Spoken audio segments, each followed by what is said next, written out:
t'adorer, t'adorer. Je veux t'adorer, t'adorer. Je veux t'adorer.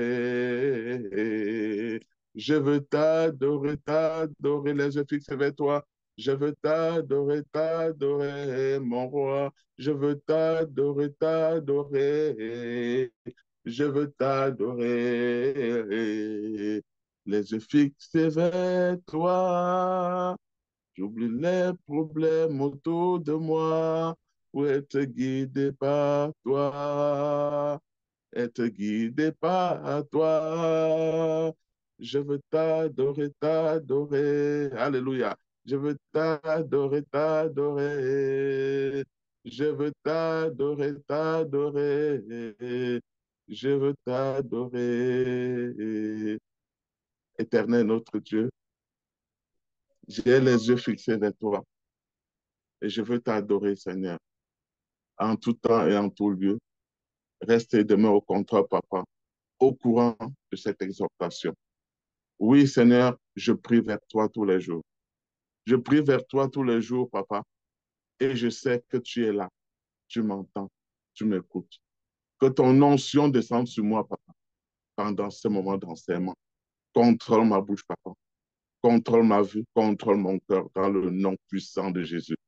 Un jour, Seigneur, dans Luc chapitre 11, verset 1, tes apôtres t'ont dit, Jésus, alors que tu priais ce jour-là, en un certain lieu, lorsque tu es achevé, un de tes disciples te dit, Seigneur, apprends-nous à prier comme Jean l'a enseigné à ses disciples.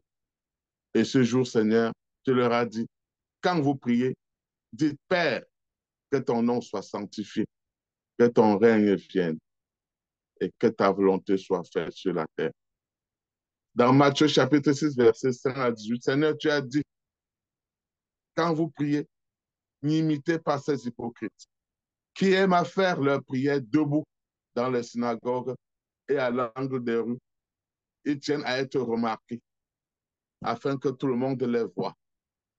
À ce moment, vous avez déjà votre salut. Éternel Dieu Tout-Puissant, merci. Peuple de Dieu, j'espère que vous allez bien ce matin. Apprends-nous, Seigneur, à prier comme les disciples de Jean-Baptiste, comme Jean-Baptiste a appris à ses disciples. Pourquoi devons-nous prier, mes frères? Et Jésus leur avait appris à prier. C'était une prière puissante, le Notre Père. Mais Jésus a fait des prières plus puissantes que ça pendant qu'il priait pour nos âmes, pendant qu'il priait pour nous racheter. Jésus a prié si fort pendant des moments que les gouttes de sueur qui coulaient de son visage sont transformées en sang pour cet homme-là, pour celui-là qui était né sans péché. Et combien de fois nous autres, pour celui-là qui était né sans péché, il priait nuit et jour. Il amenait ses apôtres sur la montagne pour prier pendant des heures, pendant des heures. Pourtant, il n'avait commis aucun péché à la naissance. Et nous qui ne sommes pas, qui sommes nés pécheurs, pourquoi ne devons-nous pas prier? Pourquoi n'allons pas nous prier comme Jésus nous l'a montré? Pourquoi? Alors que lui-même, malgré qu'il était le Père, le Tout-Puissant, il fallait qu'il passe par la prière pour être sauvé, pour nous donner la vie sur la croix. Alors, mes frères et sœurs dans le Seigneur, chers serviteurs audacieux, 3 raisons pour lesquelles chaque enfant de Dieu devrait prier.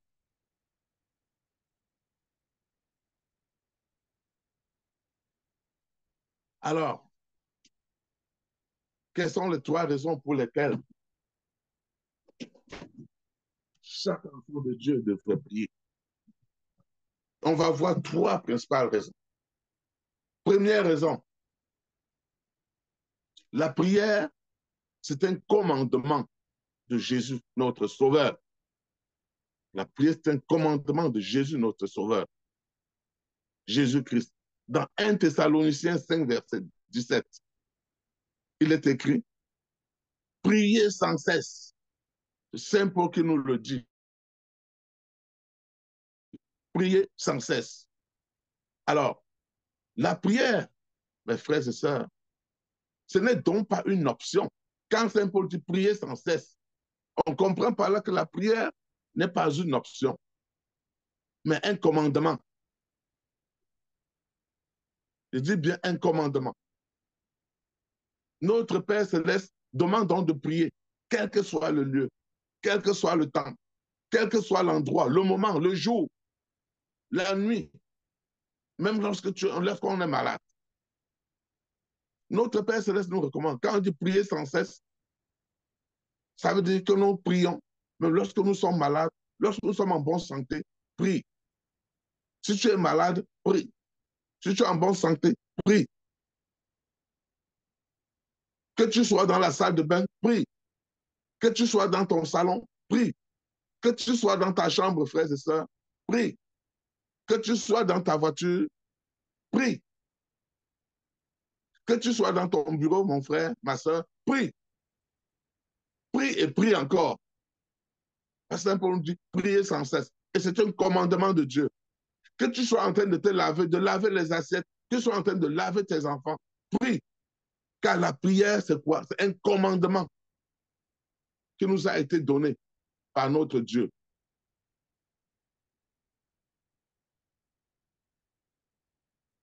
Certains d'entre nous, mes frères et sœurs, prient seulement quand ils ont des problèmes. Dans le moment de maladie, quand ils traversent des situations difficiles. Ce n'est pas mauvais de prier dans ce moment-là. C'est pour ça que Saint Paul nous a dit, priez sans cesse. Et Jésus nous a dit, quand vous priez, dites ceci. C'est des prières puissantes, mais priez sans cesse. Ce n'est pas seulement quand on est dans la maladie, quand on est dans des souffrances, mais c'est aussi bien de prier pendant ce moment-là. D'abord, la Bible nous dit dans Jacques chapitre 5, verset 13 à 15. Jacques chapitre 5, verset 13 à 15. Verset 13. Quelqu'un parmi vous est-il dans la souffrance? Qu'il prie. Quelqu'un parmi vous est-il dans la joie? Qu'il prie. Qu'il chante des cantiques. Quelqu'un parmi vous est-il malade? Qu'il appelle les anciens de l'Église et que les anciens prient pour lui en loignant Dieu au nom du Seigneur. Car, verset 16, verset 15, la prière de la foi sauvera le malade et le Seigneur te relèvera. Et s'il a commis des péchés, il lui sera pardonné. Donc, même quand on est dans les moments de... Même si celui qui prie pendant la maladie, c'est un moment de prier. On doit prier, comme comme il est écrit dans Jacques chapitre 5, verset 13 à 15. Mais on se rend compte, donc, chers frères et sœurs, que beaucoup baissent dans la prière.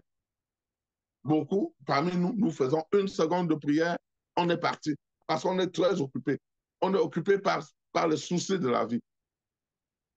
Et même lorsqu'on commence à prier, on ne persévère pas. Lorsqu'on demande quelque chose à Dieu. On se rend compte que beaucoup baissent dans la prière quand ils sont également élevés dans la gloire.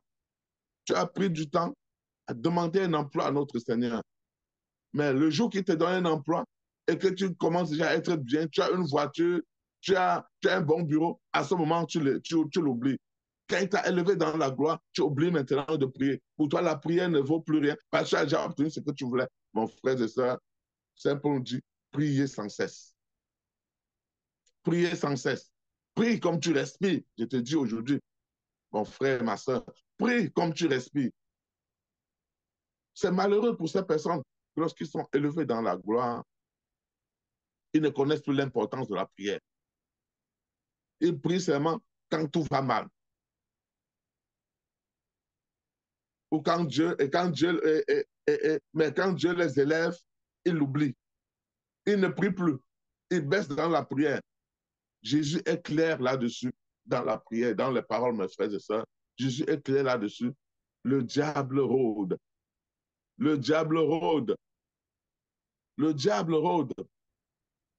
Dans 1 Pierre 5, versets 8 à 9, il est bien écrit, soyez sobres, veillez. Votre adversaire, le diable, rôde Il rôde comme un lion, rugissant, cherchant qui il va dévorer. C'est lorsque tu baisses, mon frère, que celui-là profite, que celui-là trouve une faille pour entrer et te bloquer.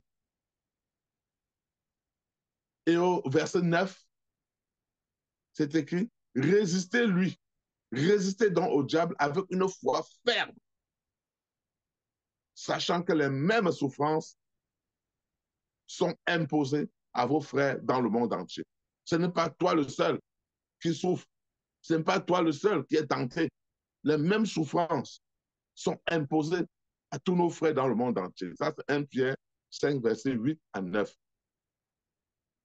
En d'autres termes, mon frère, ma soeur, la prière doit être en quelque sorte notre style de vie, un style de notre vie, un style de vie, une manière de faire dans notre vie. Ne doit pas être loin de nous. Nous connaissons des personnes qui, par la prière, ont fait bouger les choses dans leur famille. Par la prière, on fait bouger les choses dans leur lieu de service. Par la prière, on fait bouger les choses dans leurs entreprises. Il y a des gens qui ont bouleversé les nations avec la prière. Pour une seule personne qui prie avec force, Dieu peut faire bouleverser toutes les lois d'un pays pour faire sauver un seul juste. La condition, c'est de rester ferme dans la prière et avec la foi. Prière et action.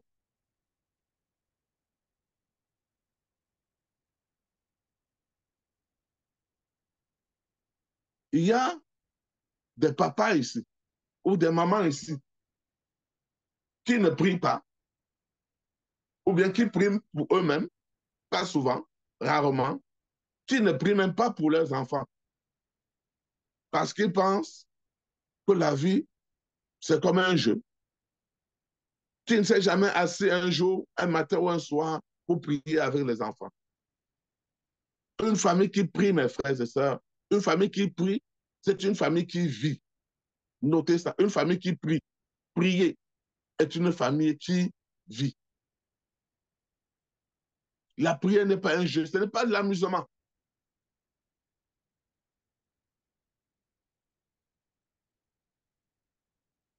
Mais je voulais vous dire par expérience que quelle que soit la situation dans laquelle tu es, prie. Que tu sois heureux ou pas, prie. Dans ta voiture, prie. À ton bureau, prie. Quand tu dors, prie. Prie et prie encore. Pourquoi? Parce que c'était un commandement. Prier, c'était un commandement de Jésus. Et toute la Bible, de Genèse à Apocalypse, Jésus était dans les lignes de la Bible. Celui-là même qui est venu nous apprendre à prier. C'est le principal personnage de la Bible. Et il figure dans chaque verset de la Bible, depuis la Genèse jusqu'à Apocalypse. Pour preuve, tous les prophètes ont prophétisé pour l'avenir de Jésus depuis l'Ancien Testament. Allez lire dans Ésaïe. Et au moment de venir dans ce monde, même les anges l'ont précédé pour annoncer sa naissance ou sa conception à la Vierge Marie. Et pendant son baptême, celui-là qui nous a appris à prier, ça veut dire que c'était un homme de prière. Pendant son baptême, et par 2 fois dans la Bible, une voix a retenti dans les cieux. Celui-ci est mon fils bien-aimé. Écoutez-le. Ça, c'est par 2 fois. Quand il était dans la transfiguration à la montagne et pendant son baptême à Jean-Baptiste. Écoutez-le. Celui-ci est mon fils bien-aimé. Écoutez-le. Et quel est le commandement qu'il nous a donné? Priez, priez, priez encore, priez sans cesse. Et il nous a montré l'exemple pendant toute sa vie, pendant qu'il cheminait avec les apôtres, les disciples, il priait. Jésus a prié si bien que les gouttes de sueur de son front sont devenues du sang. Ça, c'était pour nous, mon frère, mes frères et sœurs. Pourquoi a-t-il prié? Pourquoi priait-il tant? Lui qui n'avait commis aucun péché. Pourquoi? Et nous prenons la prière un peu comme un jeu. Ou bien on commence à prier, on prie 2 minutes et on a terminé. Voilà notre prière quotidienne. On prie 5 minutes et on a terminé. Voilà notre prière quotidienne. Quand est-ce que Dieu va vous parler? Quand est-ce que Dieu doit nous parler dans la prière, mes frères? C'est dans la prière, dans l'adoration, que les cieux s'ouvrent et le Seigneur nous parle, l'Esprit Saint nous parle.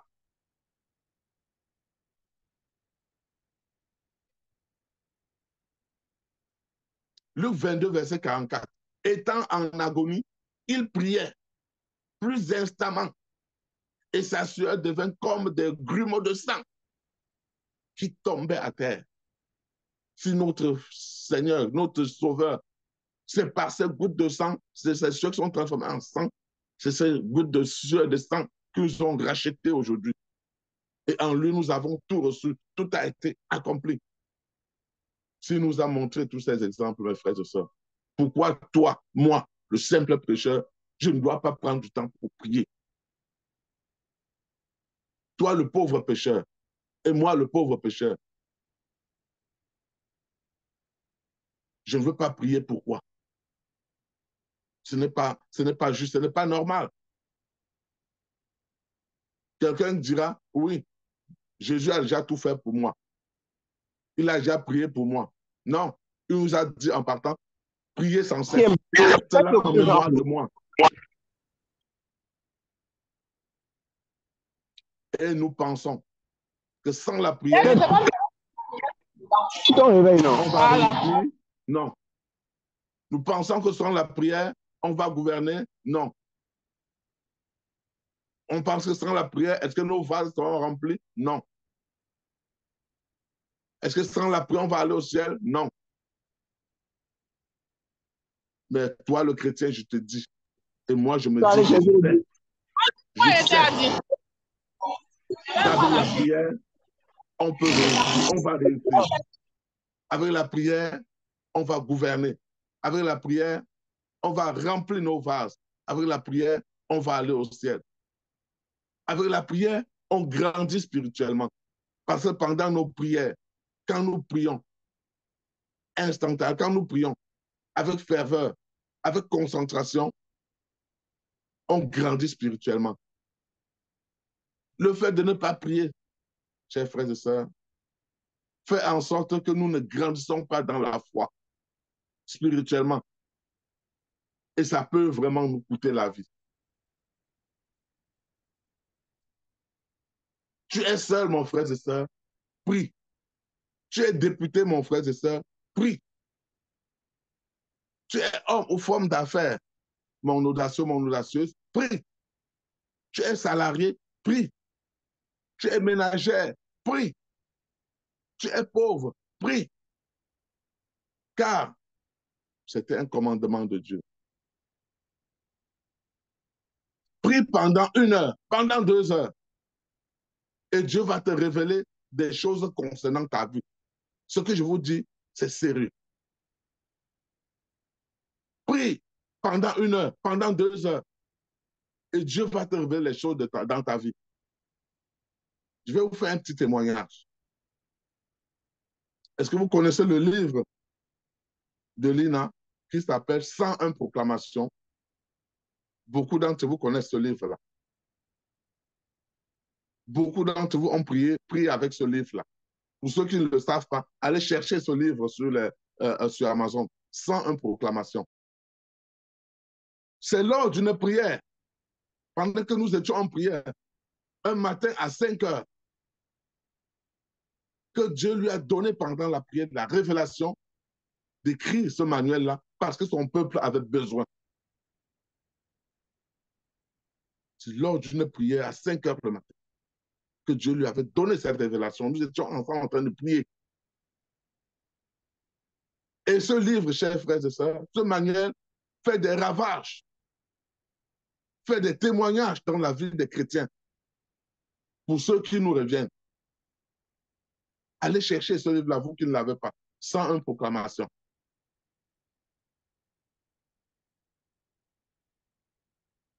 C'est pendant la prière, mes frères et sœurs, que Dieu se révèle à nous. Beaucoup n'entendent pas la voix de Dieu parce qu'ils ne prient pas. Beaucoup parmi nous, on n'entend pas ça parce qu'on ne prie pas. Ou bien on prie 2 secondes et on a terminé. Un autre témoignage. Un jour dans notre maison, ça doit faire peut-être 6 semaines ou deux, ça va faire peut-être 2, 3 mois. Je cherchais un document très important avec mon petit frère. Je dis bien un document très, très important. Je ne savais plus où j'avais mis ce document. Mais nous, on l'a cherché pendant 2 heures de temps au moins, 2 heures d'horloge. Et on cherchait, on ne trouvait pas. Moi, j'étais sûr que le document n'était pas dans la maison. Mais pendant que je fouillais avec lui, je priais. Je priais mon Dieu, intérieurement et en proclamant.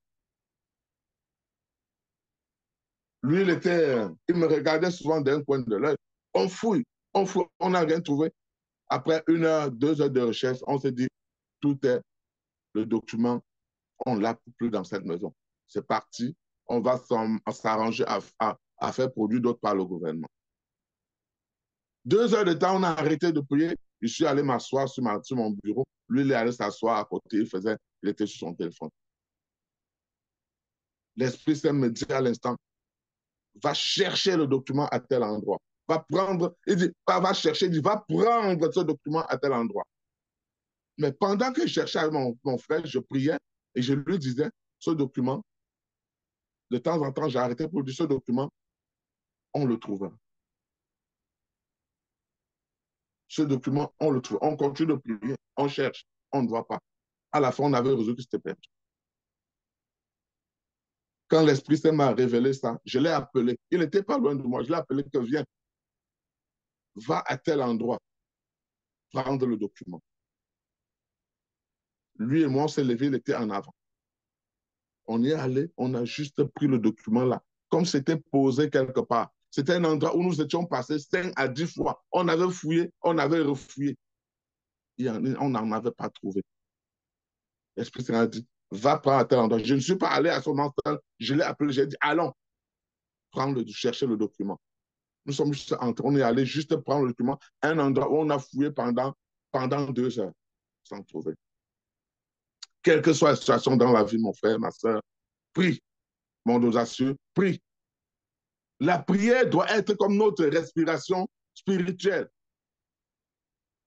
À tel sorte que le jour que j'arrête de prier, que ça veut dire que je n'ai plus de force, ou que je sois malade, ou bien que je suis mort. Et même dans la maladie, je dois prier. Car la prière nous donne même la force pour tenir au jour du malheur. Si je ne prie pas, tu es malade spirituellement, mon frère, ma soeur. Parce que la prière nous donne les forces pour tenir le jour de malheur ou de tentation. D'où la deuxième raison, pourquoi prier. Premièrement, pourquoi prier? Parce que c'est un commandement de Jésus, de Dieu. 1 Thessaloniciens 5, 17, prier sans cesse. Deuxième raison, pourquoi est-ce qu'il faut prier et avec ferveur? La prière nous donne la force pour tenir au jour du malheur, au jour de la tentation. Alors, on va prendre pour cet effet Luc chapitre 21, versets 34 à 36. Je vais le lire rapidement. Prenez garde à vous-même, de crainte que vos cœurs ne s'apesantissent pas les excès du manger et du boire, et par les soucis de la vie, et que ce jour ne vienne sur vous à l'improviste. Je reprends. Le verset 34. Prenez garde à vous-même, de crainte que vos cœurs ne s'apesantissent par les excès du manger et du boire, et par les soucis de la vie, et que ce jour, quel jour, et que ce jour ne vienne sur vous à l'improviste, que ce jour ne vous surprenne, le jour du jugement, le jour où le Christ viendra nous prendre pour nous amener dans les airs. Verset 35. Car ce jour, car il viendra comme un filet sur tous ceux qui habitent sur la terre, de toute la terre, sur la face de toute la terre. Veillez donc et priez, Verset 36. Veillez donc et priez en tout temps, afin que vous ayez la force d'échapper à toutes ces choses qui arriveront et de paraître debout devant le Fils de l'homme. Verset 36. Veillez donc et priez en tout temps, afin que vous ayez la force d'échapper à toutes choses qui arriveront et de paraître debout devant le Fils de l'homme. Oui, mes frères et sœurs, qu'est-ce que ça veut dire tout simplement? Le fait de trop manger, le fait de trop boire, ça alourdit nos pensées, ça alourdit nos cœurs, ça alourdit le cœur de l'homme.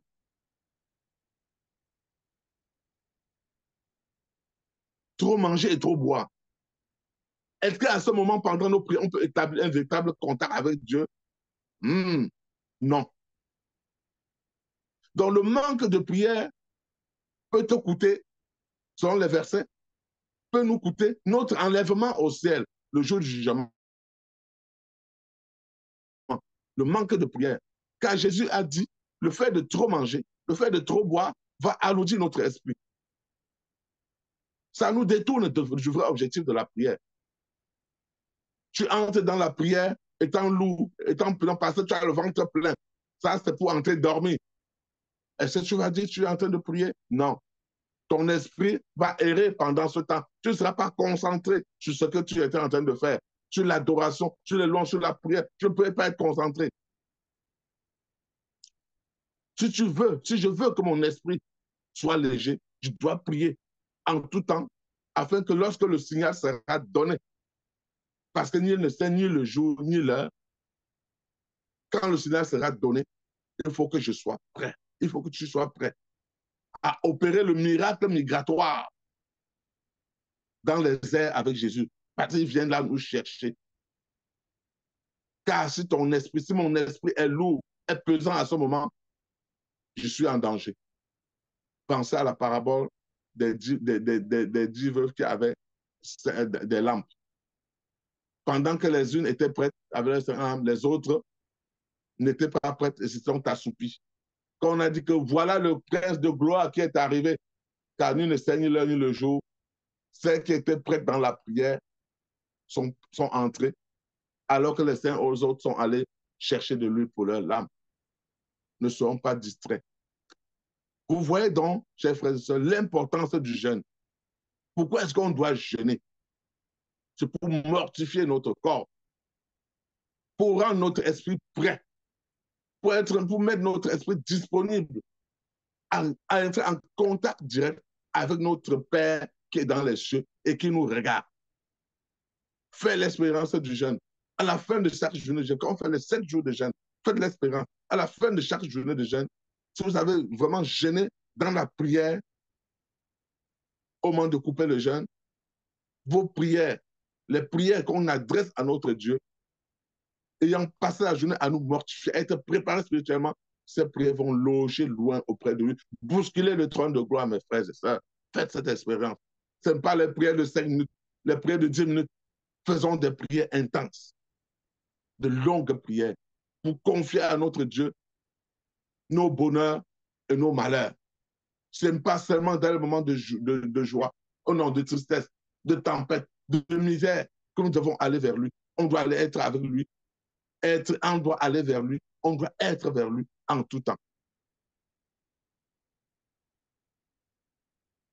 Veillez donc et priez en tout temps, afin que vous ayez la force d'échapper à toutes ces choses qui arriveront et de paraître debout devant le Fils de l'homme.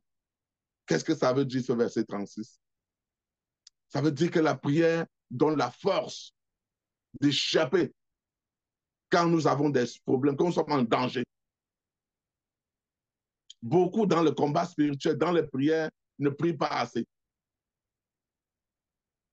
Ou bien n'ont pas la bonne forme de prier. Et ou bien ne tiennent pas longtemps dans la prière. Mais on a dit plus haut, Satan nous guette. Il rôde. Et il sait que beaucoup d'enfants de Dieu ne prient pas. Ou bien ne prient pas assez. Ou bien ne peuvent pas résister à de longues prières. C'est pour ça qu'il peut nous guetter. Un enfant de Dieu peut prier, prier pendant 5, 10 ans. Satan, il attend, hein, il guette. Il sait qu'un jour, toi, tu vas fléchir. Et quand tu fléchis, pas directement, il entre en jeu. Mais c'est cette prière continuelle qui nous donne la force. Et quand tu tiens, et quand je tiens, je vois les résultats. Quand je prie longtemps, quand tu prieras longtemps, il y a même des maladies cachées en toi que tu dois, à un moment, tu ne dois plus ressentir cette maladie. Parce qu'à la force de prier, la maladie a disparu toute seule. Là où il y a la prière, là où il y a la lumière, les ténèbres disparaissent. Ça, c'est la force de la prière. Ça donne la guérison, mon frère, ma soeur.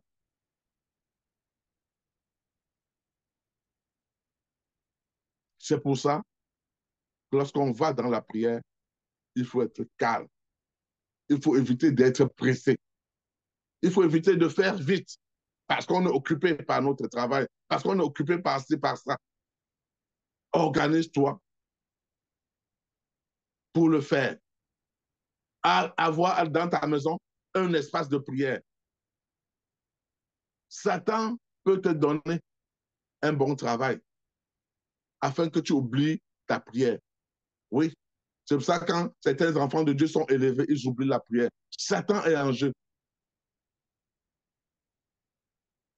Dans la prière, les cieux sont ouverts. Et les bons moments de prière, mes frères et sœurs, c'est dans la nuit.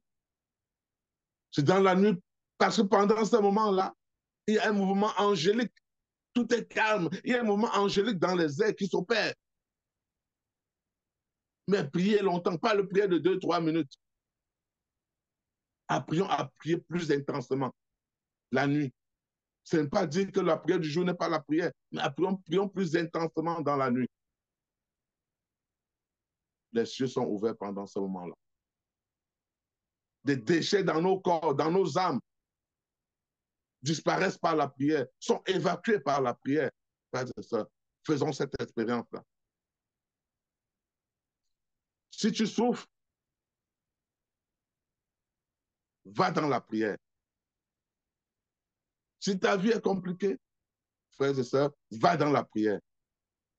Tu traverses une tempête, va dans la prière. Va dans la prière. Enferme-toi et prie. Et prie longtemps. Jésus a prié longtemps jusqu'à ce que les gouttes de sueur qui coulaient de son visage sont transformées en sang. Rappelle-toi toujours ça. Pourtant, il n'avait commis aucun péché. Prions fermement, longtemps, et lui va nous venir en aide également. Si ta famille est difficile, va dans la prière. Parle sur ta famille. Proclame sur ta famille. Si tes affaires sont bloquées, va dans la prière. Persévère dans la prière.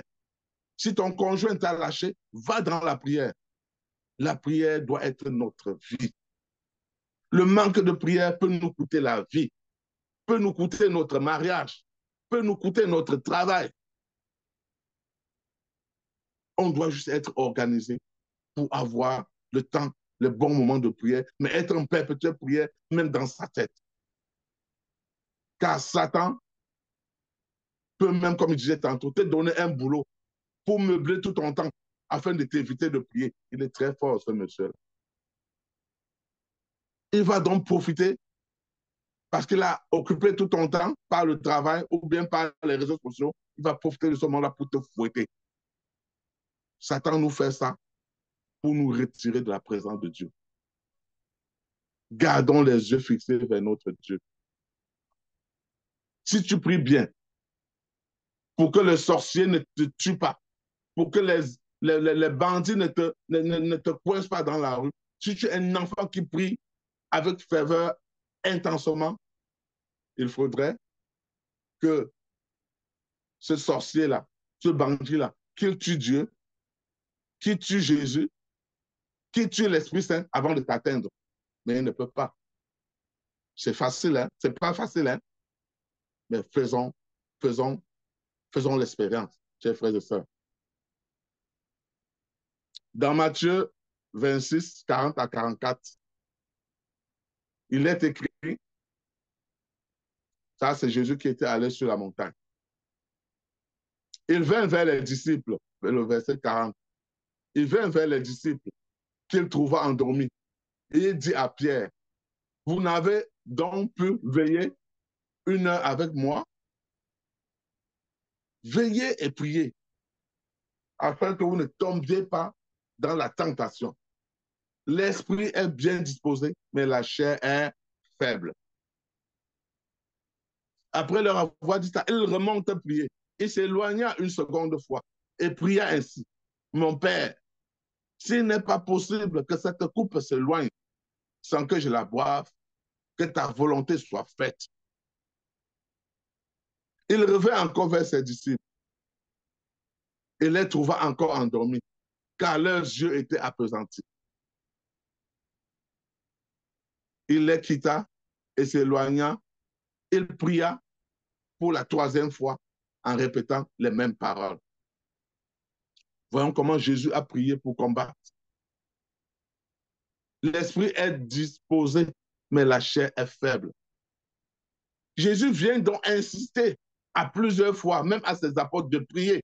Combien de fois nous, que nous ne le voyons pas physiquement? L'esprit des apôtres était disposé, mais ils avaient la chair faible.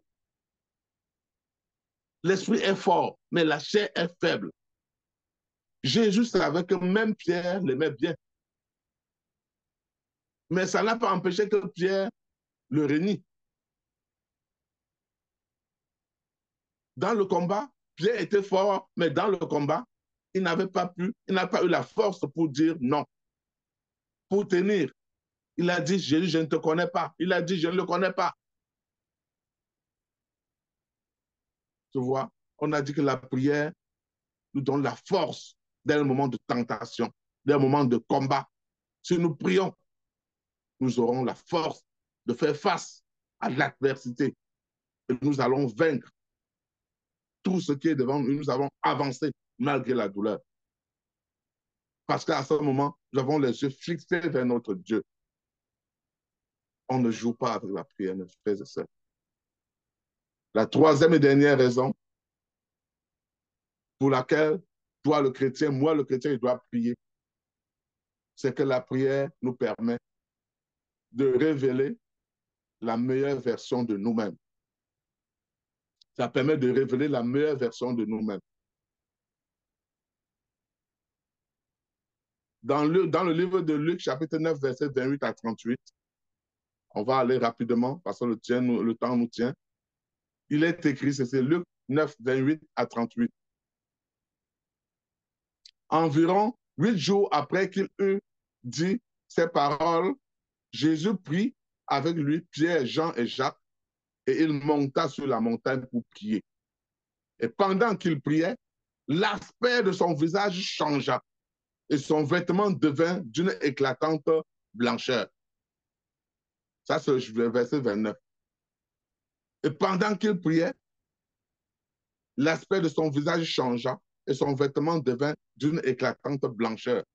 Ça veut dire, mes frères et sœurs, la prière est capable de changer ton visage, de changer mon visage. Toi, mon audacieux, toi, mon audacieuse. Le visage ici est un peu comme ton être, mon être à moi, ton être à toi. C'est un peu ce que tu es. La prière vient changer. La prière vient évacuer même en nous nos maladies. La prière vient maintenant rendre le visage de Jésus tout blanc. La prière vient changer son être. La prière est capable de changer ta personne. La prière est capable de changer ton visage. La prière est capable de changer le visage de tes affaires. La prière est capable de changer ta famille. La prière est capable de changer le visage de ta communauté. Le visage de ton esprit. Le visage de ton âme. Bref, la prière est puissante. Le vêtement blanc ici, la blancheur du vêtement ici, peut être assimilé, n'est-ce pas, à l'esprit de Jésus. Son esprit a changé pendant qu'il priait. La prière est donc capable de changer dans ton visage, de changer ta vie, de changer ton environnement, de changer ta façon de penser, ta façon de voir les choses. La prière est capable de changer la vie d'un orphelin. La prière est capable de changer la vie d'un membre du réseau Ta Grande Chance. La prière est capable de changer la vie de chaque serviteur. Ce qu'il suffit de faire, mon frère, ma soeur, c'est de persister, de persévérer dans la prière. Pendant que les gens se moquent de toi, pendant que les gens se moquent de moi, persévérons dans la prière, continuons de prier. Le verset 30. Et voici deux hommes, pendant qu'ils priaient donc, quand son visage changé, deux hommes s'entraînaient, et voici deux hommes s'entretenaient avec lui. C'était Moïse et Élie. Qu'est-ce que Jésus était en train de faire? Il était en train de prier. Subitement, son visage est devenu blanc et ses habits sont devenus tout blancs. Et voici deux hommes, pendant qu'ils priaient, qui s'entretenaient avec lui. C'était Moïse et Élie. Ça veut dire, mes frères et sœurs, que c'est dans la prière que Moïse et Élie sont apparus à Jésus. Donc, dans la prière également, mon frère, ma soeur, la gloire de Dieu peut se manifester dans ta vie, dans ma vie. C'est pendant ce moment-là. Si tu ne pries pas, tu ne verras rien. Tu ne comprendras pas le son de la voix de l'Esprit Saint, le son de la voix de Dieu. Le verset 31. Donc, on avait dit tantôt, et voici deux hommes s'entretenaient avec lui. C'était Moïse et Élie, qui apparaissaient dans la gloire, parlaient de son départ qu'il allait accomplir à Jérusalem. Hein? Donc, c'est pendant la prière fervente en montagne que les deux hommes, Moïse et Élie, sont venus dire à Jésus dans la prière, lui donner la révélation que tout allait s'accomplir et où? À Jérusalem. S'il n'était pas monté en prière, aurait-il eu la révélation? Non. C'est pendant cette révélation qu'il lui a été dit que tout s'accomplirait pour lui à Jérusalem. Tout comme toi, pendant ta prière, mon frère et soeur, Dieu va t'indiquer beaucoup de choses dans ta vie. Verset 32. Pierre et ses compagnons étaient appesantis par le sommeil, comme toujours. On a vu tantôt, l'esprit est disposé, mais la chair est faible. Il est monté là-bas avec Pierre et ses compagnons. Verset 32. Pierre et ses compagnons étaient appesantis par le sommeil, mais s'étant tenus éveillés, ils virent la gloire de Jésus et les deux hommes qui étaient avec lui. Ah, cette fois, ils étaient éveillés, malgré qu'ils étaient appesantis, malgré qu'ils somnolaient. Ils ont vu quand même la gloire. Donc les trois apôtres ont vu la gloire, pas de Dieu, mais de Jésus, car malgré la fatigue, ils étaient restés éveillés. Quand tu es dans la prière, mon frère, ma soeur, quand la gloire de Dieu descend, tu le ressens. Tu le ressens. D'aucuns diront qu'il frissonne pendant ce moment-là. Quand la gloire de Dieu descend, tu es épris et tu le sens. Tu es capable à ce moment de continuer à prier, car tu es heureux tellement. À ce moment, tu te sens, comme on dit, je me crois dans les anges. C'est pendant la prière intense. Verset 33. Au moment où ces hommes se séparaient de Jésus, Pierre lui dit, Maître, il est bon que nous soyons ici. Dressons trois tentes, une pour toi, une pour Moïse et une pour Élie. Il ne savait ce qu'il disait. Verset 34. Comme il parlait ainsi, une nuée vint les couvrir et les disciples furent saisis de frayeur en les voyant entrer dans la nuée. Et de la nuée sortit une voix qui disait, celui-ci est mon fils élu, écoutez-le. Je vous ai dit plus haut, par deux fois, les cieux ont confirmé qui était Jésus. Et comme les cieux, Dieu l'a confirmé, et quel est le commandant que Jésus nous a donné après? Priez sans cesse. Pourquoi n'allons pas nous croire à celui que Dieu nous a établi, nous a imposé, nous l'a donné comme le roi, le sauveur, notre sauveur, celui-là qui nous a rachetés par la prière. Pourquoi n'allons pas croire? Il a dit, la prière, c'est un commandement. Restons dans la prière, ferme dans la prière. Jésus est donc allé sur la montagne pour montrer à ses trois apôtres la puissance de la prière. Et vous avez vu tout ce qui s'est passé dans la prière. Ce n'est pas le simple Notre Père. Notre Père qui nous a appris n'est pas une petite prière, c'est une prière qui est puissante. Mais il est allé leur montrer une autre dimension de la prière sur la montagne. Et c'est cette dimension qu'en tant qu'enfant de Dieu, nous devons adopter.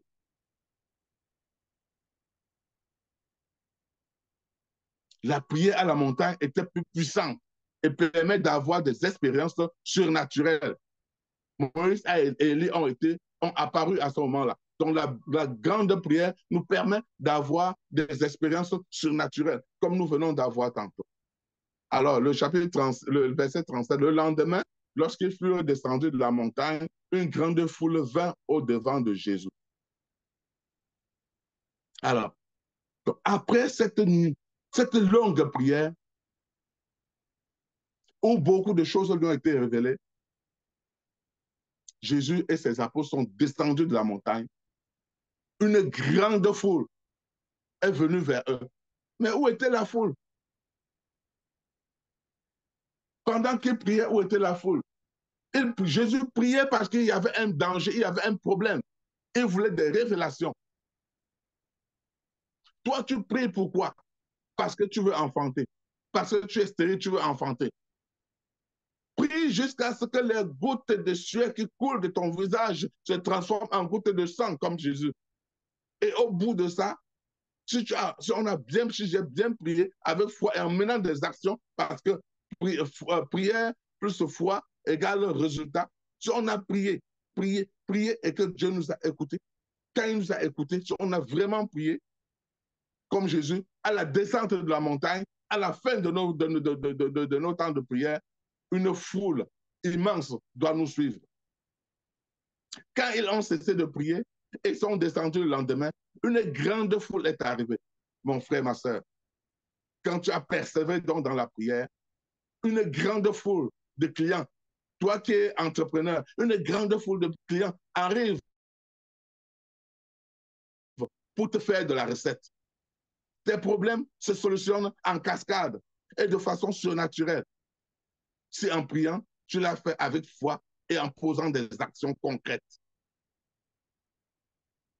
Toi, mon frère, ma soeur, si tu veux une foule dans ta vie, va avec moi dans la prière.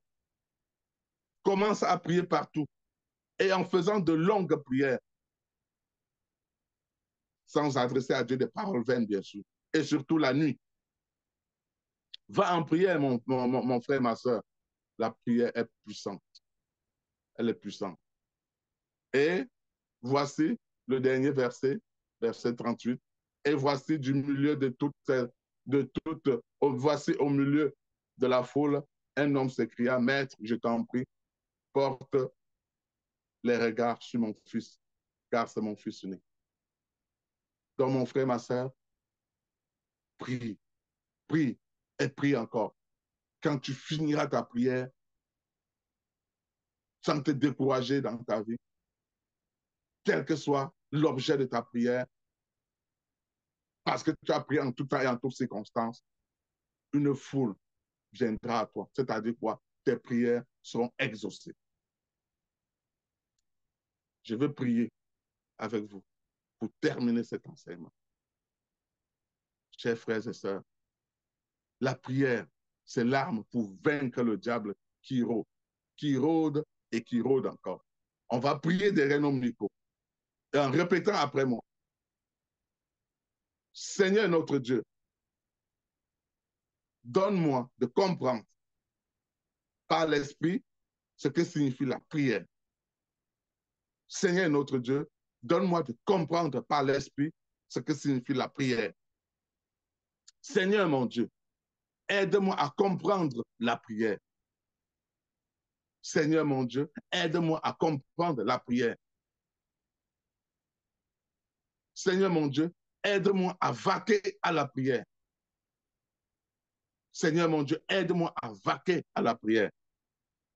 Seigneur mon Dieu, aide-moi à être un homme ou une femme de prière. Mon Seigneur mon Dieu, aide-moi à être un homme ou une femme de prière. Seigneur mon Dieu, donne-moi un esprit de prière. Seigneur mon Dieu, mon roi, donne-moi un esprit de prière.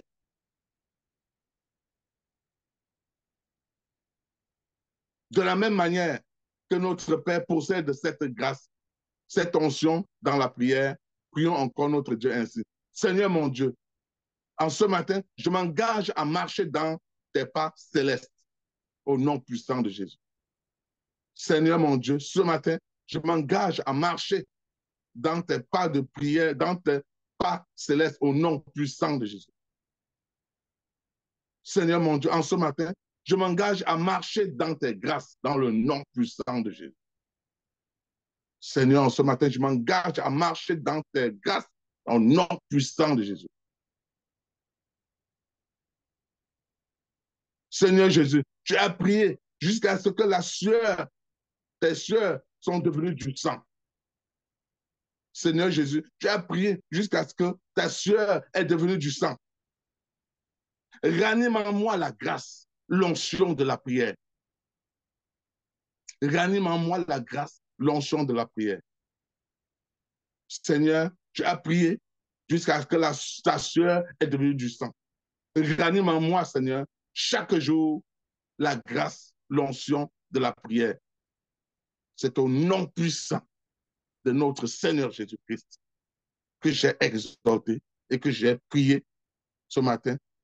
Et on dit tous ensemble 3 fois, Amen, Amen et Amen.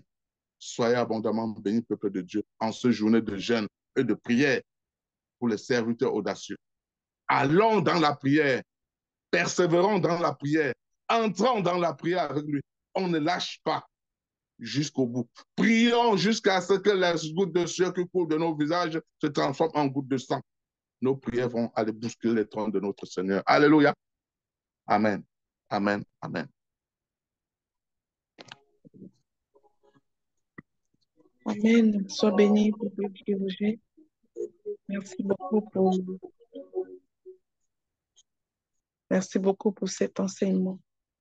Merci beaucoup pour ce vibrant rappel de ce que nous devons offrir à notre Seigneur, notre corps, notre temps, comme un sacrifice dans la prière.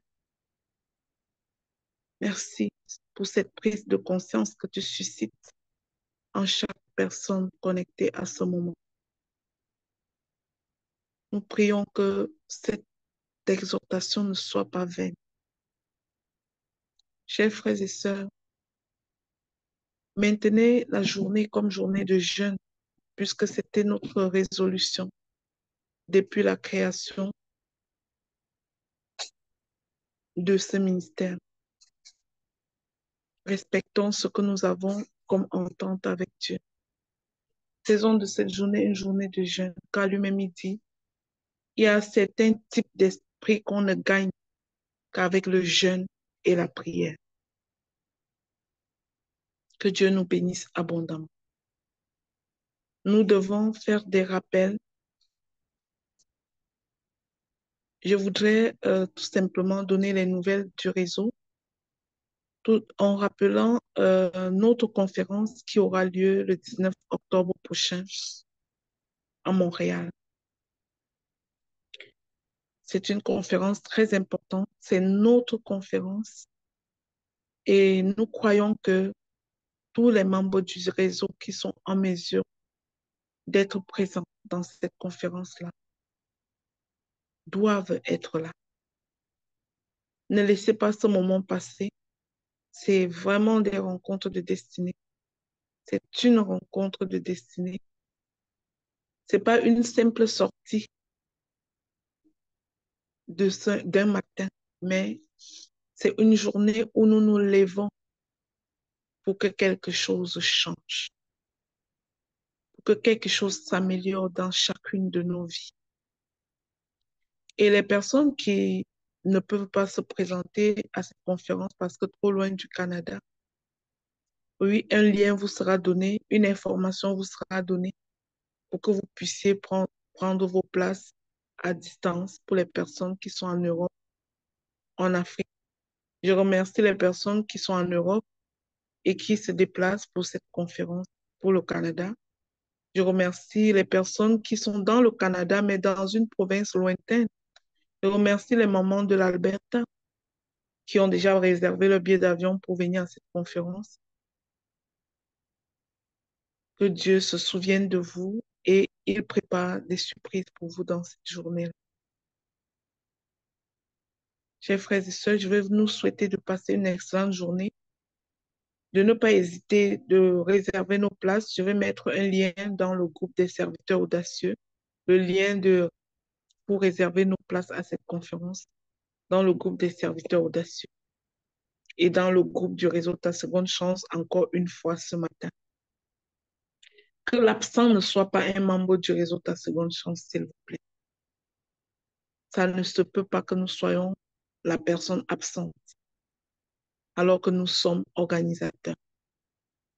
Soyez abondamment bénis et bonne journée. En attendant, avant de fermer le micro, je vais juste voir si quelqu'un avait quelque chose à dire. Est-ce que quelqu'un voudrait parler?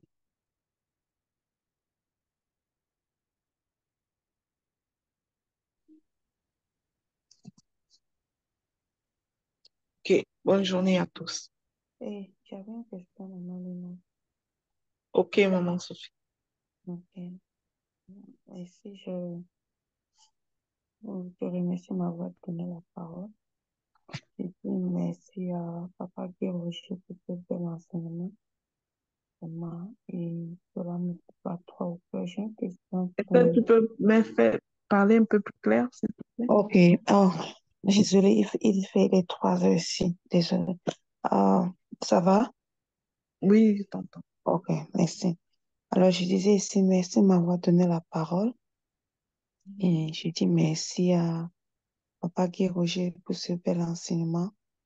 La prière, c'est notre bouclier, c'est lui qui nous propulse dans la foi. Oui, Papa Roger, j'ai une question. Quand on dit généralement, quand le Seigneur nous bénit et du travail, il nous bénit financièrement. Et à ça, on doit lui donner la dîme. Et aussi, j'entends souvent dire, on doit aussi donner la dîme des 24 heures.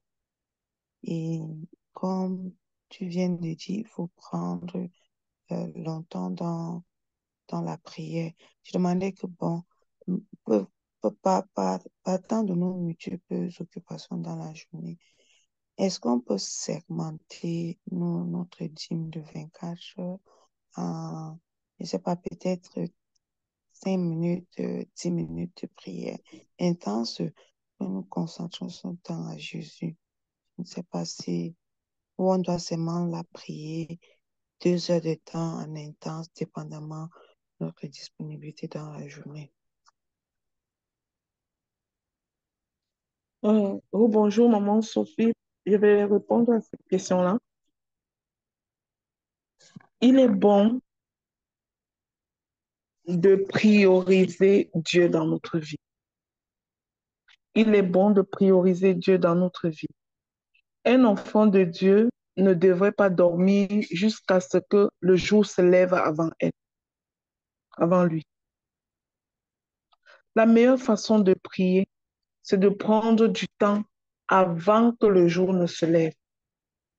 Un enfant de Dieu qui dort jusqu'à 7 heures du matin, là, n'a pas compris. Lève-toi à la 4e veille. Et si c'est trop difficile de te lever, couche-toi plus tôt. Mais lève-toi à la 4e veille. Si tu te lèves à 5 heures pour prier jusqu'à 6 heures, tu auras déjà prié 1 heure de temps. Tu auras consacré 1 heure de temps dans ton activité spirituelle. Et parfois, comme nous avons vu ici, lorsqu'on faisait 21 jours de jeûne pour apprendre à marcher avec le Saint-Esprit, je vous disais ce jour-là ce moment-là lorsqu'un enfant de Dieu dit qu'il lui manque du temps pour prier, je me demande à quoi servent les autres moments de sa journée. Parce que pour moi, la prière accompagne toutes les autres choses que nous faisons dans notre journée. Et je prenais l'exemple en disant, une maman qui se lève le matin et qui doit préparer ses enfants pour l'école, doit associer la prière à la préparation de ses enfants pour l'école. Parce que pendant que tu prépares tes enfants pour l'école, tu serais en train de dire à Dieu, rien ne t'empêche de parler à Dieu. Tu serais en train de dire à Dieu, Seigneur, je te bénis parce que tu as permis à mes enfants de se réveiller. Je te remercie pour ce nouveau jour. Ça, c'est un nouveau jour. Je te bénis pour ces goûters que tu m'as donné l'opportunité de mettre dans le sac de mes enfants. Je te remercie de ce que mes enfants sont en santé ce matin. Et c'est de la prière. Alors que tu es en train de marcher pour accompagner ton enfant à l'école, Seigneur, je te prie pour ce quartier où tu nous as installés. Je te bénis pour chaque rue. Je prie que ton esprit inonde ce quartier, que l'école de ce quartier soit bénie, que les enseignants de mon enfant soient bénis et tu es en chemin pour accompagner ton enfant à l'école. Alors que tu seras dans ta voiture pour aller au travail, je ne comprends pas pourquoi ce temps-là ne peut pas être un temps de prière. Seigneur, me voici dans la voiture. Je te rends grâce pour cette voiture que tu m'as donnée. C'est toi qui es le conducteur, Saint-Esprit. Même si c'est moi qui tiens le volant, je crois fermement que c'est toi qui me conduis. Prends ce moment, loue-le, chante les louanges pendant que tu conduis jusqu'à ton travail. Alors que tu entres dans ton bureau, Seigneur, c'est toi qui m'as conduit jusqu'ici. Quand moi j'arrive à mon travail, avant même d'arriver à la cour de mon travail, je suis déjà en train de bénir Dieu depuis ma voiture. Je te remercie, Seigneur, pour le parking réservé, parce que la voiture de ton enfant ne manque jamais de parking. Et je peux vous dire que je trouve toujours le parking. Dans un endroit où le parking peut bien me manquer. Quelle que soit l'heure que je viens, il y aura mon parking. Parce qu'en chemin, je remercie déjà Dieu que la personne qui occupe les parkings quitte. Parce que l'enfant de l'Éternel va avoir une place pour mettre sa voiture avant d'aller travailler. Je te remercie de ce que tu me gardes un parking, Seigneur. Quand tu entres dans le bureau, Seigneur, je te remercie pour cette institution que tu as permis où tu as permis que j'ai un travail. Je te célèbre pour ce travail. Je travaille ici pour ta gloire. Je te bénis pour tous les patients que je vais consulter aujourd'hui, Seigneur. Je ne suis pas capable de les guérir, mais c'est toi, Saint-Esprit, qui les guérit. Alors que tu attends tes patients, tu es déjà en train de prier. Et quand le patient entre dans ton bureau, Seigneur, mon patient est arrivé, mets-toi à l'œuvre, Saint-Esprit. Révèle-toi à lui, c'est toi qui le guéris. Écoute, pendant que tu vas dîner, merci pour cette partie de ma journée qui est passée, Seigneur. Je suis rentrée dans mon temps de pause. Qu'est-ce que tu veux que je fasse dans ça? Fais de ta vie une vie de causerie avec le Saint-Esprit. Et tu verras que tu n'as même pas besoin de penser les heures de prière parce que ta vie est prière. Ok. Je ne sais pas si ça répond à ta question, maman Sophie. Oui, ça Et répond vraiment à ma je peux question. parler comme ça sur tous les 24 heures. Mais comment quelqu'un peut dire, je n'ai pas de temps pour prier, je manque de temps pour prier? Non. Pendant que tu fais toutes les autres choses, c'est des occasions de prier aussi. Mais la fin, c'est que pendant que nous faisons les autres choses, au lieu de nous concentrer à prier, à parler avec le Saint-Esprit en faisant ces choses, nous sommes en train de réfléchir toutes sortes de désordres qu'il y a dans notre vie, toutes sortes de commérages, toutes sortes de, oui, ou bien parfois nous réfléchissons aux activités qui sont énormes à nous. Mais ne tombons pas dans le piège de l'ennemi qui nous donne des bénédictions de souffrance, qui nous donne du travail de telle manière à ce que nous oublions notre Dieu. Mais inclus Dieu dans ton travail, en fait. Inclus Dieu dans tout ce qui t'occupe. Et c'est à nous de le faire. Et nous sommes capables. N'est-ce pas, les mamans et les papas? Nous sommes capables de faire ça. Quand je te le dis, j'espère que tu vois que c'est assez facile. Oui, c'est assez C'est facile. tellement facile. Oui, et quand tes enfants rentrent de l'école, ton enfant sonne chez toi avant d'aller ouvrir la porte. Saint-Esprit, je te bénis. Tu as ramené mon fils jusqu'à moi. Elle était à l'école, mais c'est toi qui l'as ramené à la maison. Je te remercie, mon Dieu. Alors qu'elle traverse cette maison, que tout ce qu'elle a transporté à l'extérieur soit rejeté dans le nom de Jésus. Elle n'entre plus dans cette maison, mon enfant, et en santé. Tu pries comme ça. À l'heure du souper, Seigneur, je te bénis de ce que tu pourvois toujours ma maison de la nourriture. Merci parce qu'on a notre pain quotidien aujourd'hui. Merci pour les aliments que mes enfants vont manger. Je prie pour que tous ceux qui en manquent dans le monde entier aient aussi à manger. Ta vie n'est que prière et tu n'as pas besoin de chercher les heures et les heures parce que ta vie n'est que prière quand tu as vraiment grandi spirituellement. Merci. Ok, merci, maman. Que Dieu te bénisse, maman Sophie. Amen. Alors, est-ce que quelqu'un d'autre avait une chose à dire? Sinon, on va... Allô, on va... maman, il y a une question dans le chat. Je ne sais pas si vous avez déjà répondu à ça. Ça dit quoi?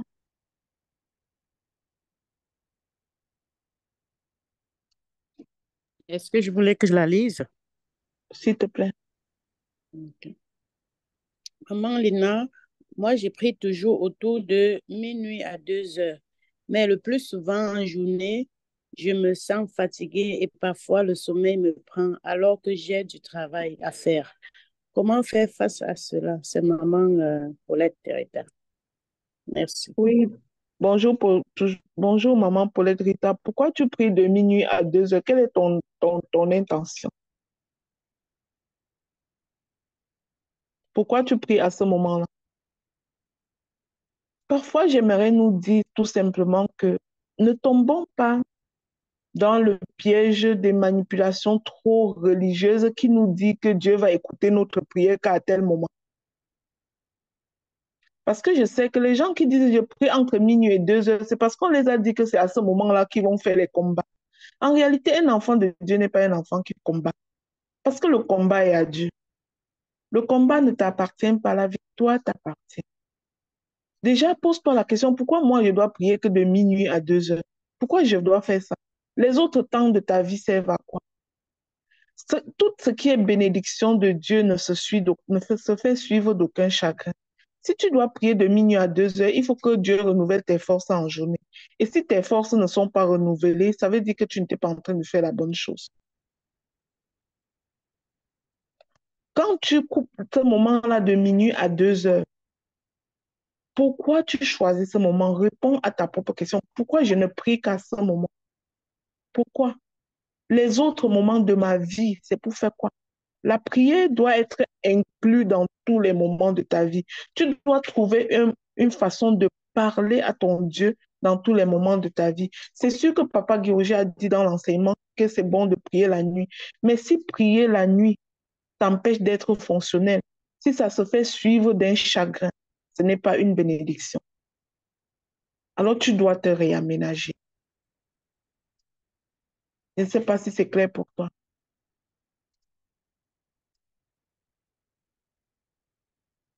Voilà. Je ne sais pas si elle est encore là. Alors, chers frères et sœurs, soyons libres en Jésus. Soyons libres. En Jésus, nous devons être libres. Rien ne nous oblige à être éveillés de minuit à 2 heures ou après être comme moribond dans la journée. Rien ne nous oblige. Moi, je crois la sagesse, c'est de faire de ta vie une vie de prière et d'inclure ta conversation avec ton Dieu à tous les moments de ta vie.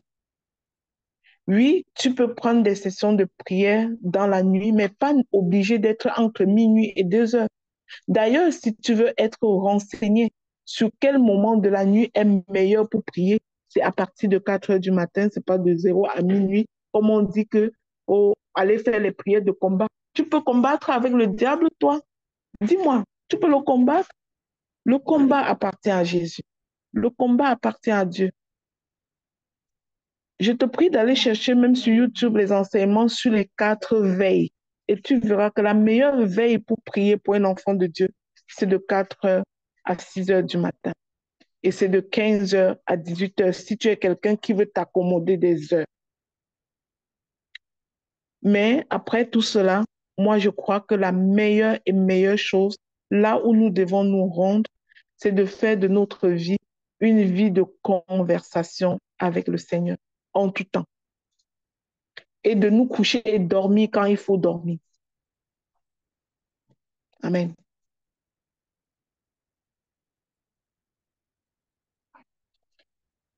Alors, je souhaite une bonne journée à tous.